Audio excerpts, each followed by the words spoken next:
ഗോപികേ, ചേച്ചി. മോളെ നീ എന്നും കാലത്ത് പോണ് കാണാലോ, എങ്ങടാ പോണ്? ഞാനിപ്പോഴേ ജോലിക്ക് പോണ്ട്. ജോലിക്ക് കിട്ടിയാ? എങ്ങടാ പോണ് ജോലിക്ക്? ഇപ്പൊ ഒരു ചിപ്സ് കമ്പനിയിലെ പാക്ക് ചെയ്യാനായിട്ട് പോണ്ട്. ഞാനും വിചാരിച്ചു നീ അധികം പഠിച്ചിട്ടൊന്നുമില്ലല്ലോ, അപ്പൊ പിന്നെ വലിയ ജോലിയൊന്നും കിട്ടാൻ വഴിയില്ലല്ലോ. വല്ല ശമ്പളമൊക്കെ കിട്ടണ്ട അവിടെ? കൊഴപ്പില്ല, പോണ്. അതിനെ പഠിക്കാൻ വരുന്ന സമയത്തേ നല്ലോണം പഠിക്കണം, അല്ലെങ്കിൽ ഇപ്പൊ ഈ ഒക്കെ ജോലിക്ക് കിട്ടുള്ളൂ ചിപ്സ് കമ്പനിയിലൊക്കെ. എൻ്റെ മോള് ഇപ്പൊ എന്താ ശമ്പളം എന്നറിയോ? എറണാകുളത്ത് ഇപ്പൊ അതേ വീട്ടിൽ വന്നിട്ട് വർക്ക് ഫ്രം ഹോമാ എന്തൊട്ടൊക്കെയാന്ന് പറഞ്ഞത് കമ്പ്യൂട്ടറിന്റെ മുന്നിലിരിക്കുന്നുണ്ട്. ശമ്പളം വീട്ടിലേക്ക് എത്തും. എന്തോരം ശമ്പളം എന്നറിയോള് മേടിക്കുന്നത് വീട്ടിലിരുന്നിട്ട് തന്നെ. എന്താ ചെയ്യാ, നിന്റെ അച്ഛൻ്റെ അമ്മേരെ ഒരു ഗതികേട്.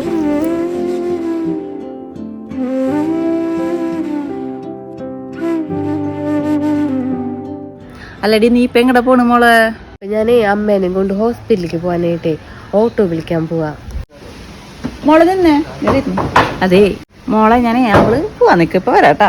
മോളെ നീ എങ്ങനെയെങ്കിലും പോവാ നിക്ക, ഞാൻ ടൗണിൽ പോവാ. അമ്മേരെ മരുന്നിന്റെ ലിസ്റ്റ് എടുത്തരാ, അത് മേടിച്ചോ. അമ്മ നീ തന്നെ പോണ്ടേ മേടിക്കാനായിട്ട്, മേടിച്ചിട്ട് വരുമോ? മരുന്ന് എപ്പൊ നോക്കിയാലും മരുന്ന്. അമ്മയ്ക്ക് എപ്പൊ നോക്കിയാലും മരുന്നുള്ളോ? എന്നെ കയ്യിലത്തെ പൈസ മുഴുവൻ അമ്മയ്ക്ക് മരുന്ന് മേടിച്ച് തീരുന്നുണ്ട്.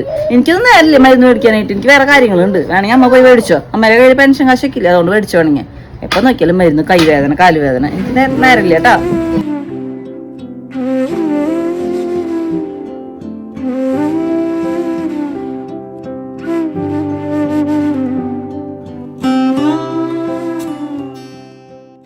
ചേച്ചി ആ ലിസ്റ്റ് താ, ഞാൻ വാങ്ങിച്ചിട്ട് വരാം. അത് കുഴപ്പമില്ല മോളെ, ഞാൻ തന്നെ മേടിച്ചോണ്ട്. അവളെ അച്ഛൻ വരുമ്പോ ഞാൻ മേടിപ്പിച്ചോണ്ട്. മോള് പൊക്കോ.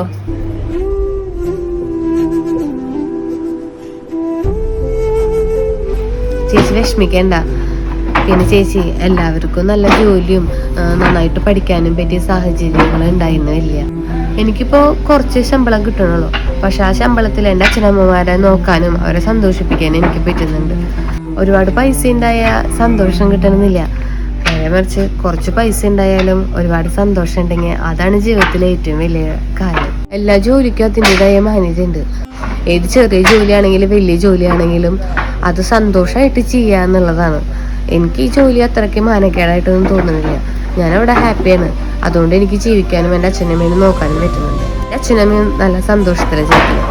അതാണ് എനിക്ക് ഏറ്റവും വലിയ കാര്യമായിട്ട് തോന്നുന്നത്. ശരി, പോവാം.